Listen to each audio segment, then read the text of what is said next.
Actualidad Radio, la información nunca sonó tan bien.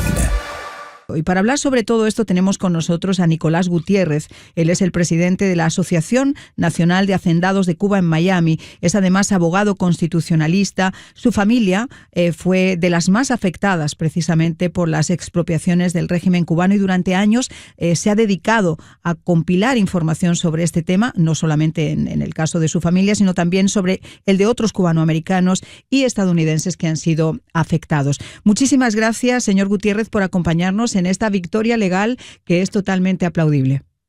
Perdona, no sé qué pasó. No te preocupes, ya recuperamos la conexión, tranquilo. Estaba diciendo que esto obviamente es una victoria legal importantísima para todas esas personas que tuvieron que refugiarse en el Consuelo después de que sus propiedades fueran robadas, fueran confiscadas por este régimen y que vieran además como en esos terrenos y en muchos casos las propias casas eran o pasadas a manos de gerifaltes sin ningún decoro o eran utilizadas para poder construir hoteles. Así fue y esto es un gran paso hacia adelante. La justicia tarda a veces, pero siempre llega. Y esta familia, la familia Echeverría Cuevas Angulo,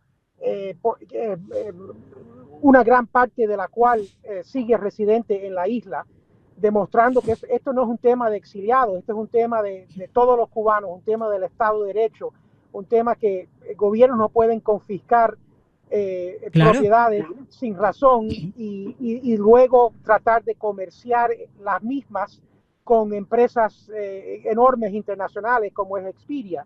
Y si eso ocurre, esta ley crea consecuencias. Esta ley, yo trabajé en ella hace décadas, ha tomado una larga ruta. 4 presidentes antes del presidente Trump la suspendieron cada 6 meses. Y por fin en el 2019 se pudo traer estas demandas y esta demanda ya lleva años, fue demorada por la pandemia, etcétera, pero al fin un jurado ha fallado a favor de la familia. Lógicamente habrá una audiencia sobre el extento y la naturaleza de los daños y perjuicios y seguramente Expedia apelará este fallo Exacto. a la Corte de Apelaciones y luego posiblemente hasta la Corte Suprema si es que llegan allá y no transan antes, ¿verdad? Eso es lo que yo quería preguntarle un segundito, porque yo estaba buscando información para poder compartirla con nuestros oyentes y también con usted, y aunque aún no se ha confirmado, Expedia Group, que es precisamente una de las mayores plataformas de viajes del mundo, ellos tienen sede en Seattle, y tienen ingresos superiores, escuche usted bien porque estaba buscando esta información, tienen ingresos anuales superiores a los 13.600 millones de dólares. Es obvio que ellos dicen que no se van a quedar con los brazos cruzados y aparentemente sí pueden apelar la decisión ante una instancia judicial que sea superior. Ahora, volviendo al tema del derecho, para que las personas que no son cubanas entiendan, si usted tiene una casa que ha sido la casa de sus padres, que quizá la ha hecho con todo el esfuerzo y el amor del mundo, que fue su hogar durante un tiempo, además de que a usted le pegan un empujón y le obligan a tener que salir de su patria, si encima usted se da cuenta que le han robado su casa, literalmente, y que sobre su casa además están edificando hoteles donde están comercializándolo, están comercializando con su dolor, están además utilizándole para darle todavía más oxígeno a ese régimen, porque ese dinero no va al pueblo cubano, ese dinero va para las arcas de esta reinvolución. Pues es obvio que lo que ha ocurrido en las Cortes en el día de hoy es una victoria absoluta. Así es. En este caso, eran unas playas muy bonitas. Cayo Coco es una isla. Cuba de verdad no es una isla, es un archipiélago. Hay muchas islas y esta es una de las islas más grandes al norte de la costa central de Cuba, cerca al municipio de Morón, pero al norte y en el mar. Y es una isla grande que tiene un extenso territorio aproximándose al de Miami-Dade County. Uh-huh. Y aquí en esa época eran playas bonitas utilizadas por la familia, se cosechaba el carbón vegetal, había cocoteras, por eso el nombre Cayo Coco, hasta se pastaba ganado en esa isla. Pero luego la revolución, junto con hoteleros inescrupulosos europeos y canadienses, uh-huh. han construido hasta 20 hoteles ahí. Hay En este caso, en este litigio están en juego 3 específicamente, 2 de Iberostar, una cadena grande española, y uno de Pullman, una cadena francesa hotelera.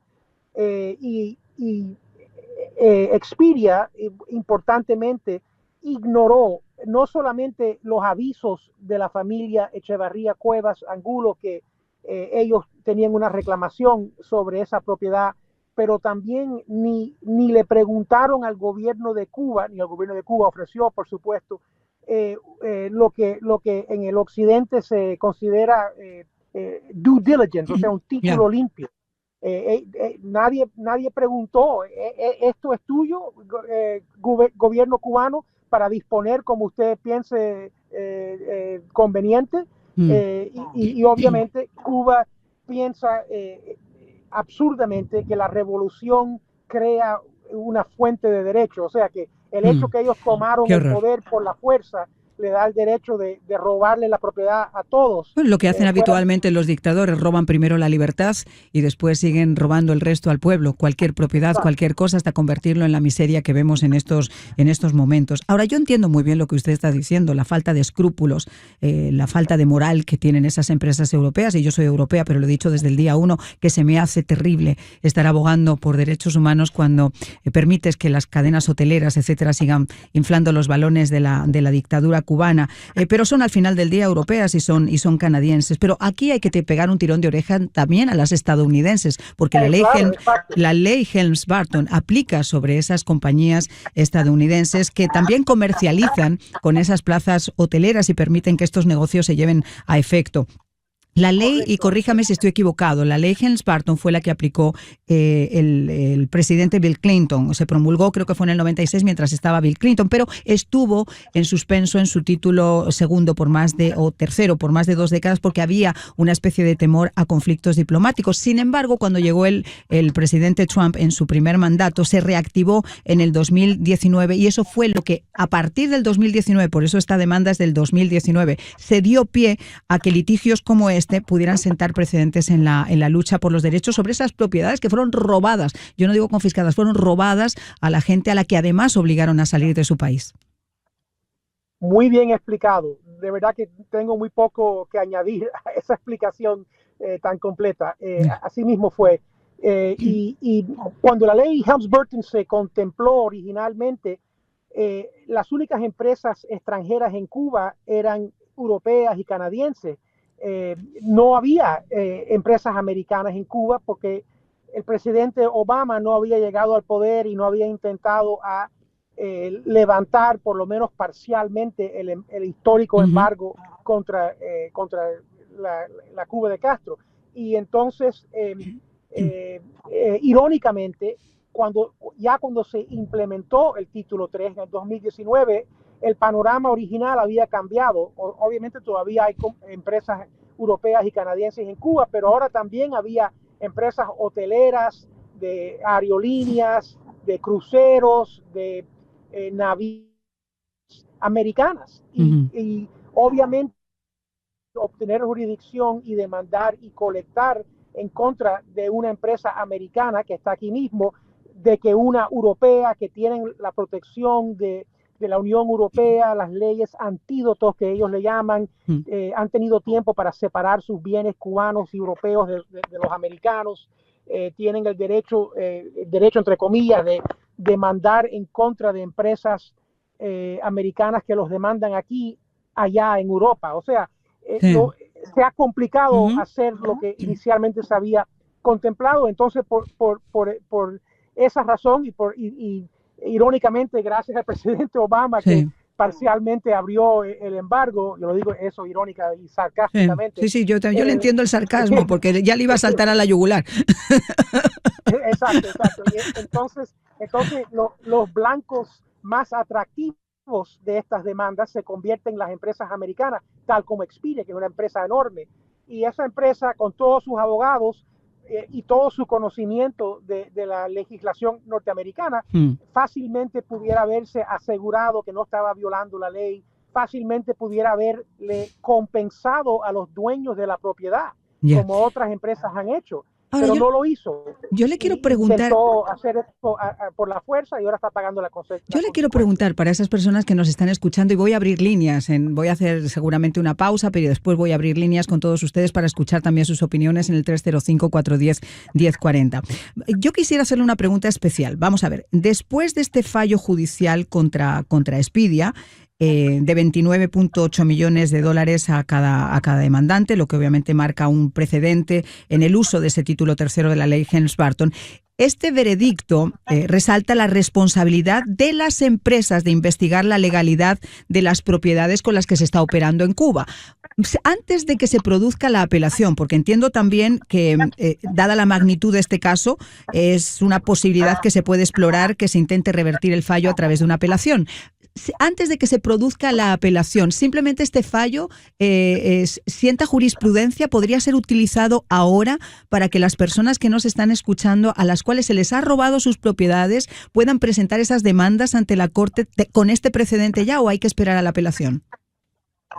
Bueno, tiene cierto valor lo que ha ocurrido hasta ahora y seguirá en vigor hasta que no sea reversado. Ojalá no. Exacto. Pero ciertamente sí, esto crea momentum positivo para otras demandas similares, y debo de decir que ya hay otras demandas similares en contra de Expedia y otros traficantes. Por ejemplo, la familia Sánchez de Central Santa Lucía tiene una demanda contra Expedia. ¿Aló? Por lo menos Expedia tiene una espada de Damocles colgando sobre su cabeza, porque ha traficado, ha enviado turistas a hoteles en todas partes de la isla, la mayoría de los cuales tienen dueños confiscados o robados, como tú bien dices, que ahora son mexicanos, como es este caso y los otros casos. Entonces, ellos y otros tienen un problema, y nosotros les advertimos sobre esto por décadas y nunca prestaron atención. Pensaron, es una fantasía de unos cubanos locos en Miami, pero no es tanta fantasía. Ahora ya ha llegado la realidad y habrá que pagar consecuencias. Incluso estos 30 millones puede que apliquen contra cada uno de los 4 demandados, o sea, por un total de más de 120 millones de dólares. Eso todavía se va a debatir. Yo le hacía y argumentar, pero es un poderoso golpe inicial. Yo le hacía esta pregunta y con esto me despido, porque hay mucha gente que decía, ha habido otras demandas de este tipo y no se ha cobrado porque esta es la decisión de un juez federal que obviamente puede haberse sentido influenciado por las creencias ideológicas, etcétera, pero cuando esto llegue, por ejemplo, a una corte de apelaciones en un tribunal federal, que ya no hay un solo juez, sino que hay varios jueces, hay menos quizá, o hay más posibilidades, como ha ocurrido en otras demandas de este tipo, de que el tribunal de apelaciones pudiera rechazar la decisión del juez federal de menor instancia. Pero esta es la primera vez, es el primer fallo específico que hay. Por eso le pregunto, porque si hay personas que nos están escuchando, hasta que ese fallo pudiera ser revertido en una corte de apelaciones, es una jurisprudencia importantísima para que puedan sentar un precedente en cada uno de esos casos. Le quiero agradecer muchísimo que haya estado con nosotros.